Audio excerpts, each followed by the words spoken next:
పాపలా కాచినవయ్యా, చంటి పాపను మోసినట్టు మోసినవయ్యా. చేతి నీడలో దాచినవయ్యా, తోడుగా మా ముందరే నడచినవయ్యా.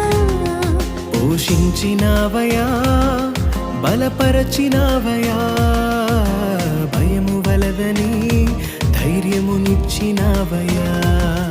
నడిపించినవయ్యా, కాపాడినవయ్యా, ఓట మంచులో విజయమునిచ్చినవయ్యా.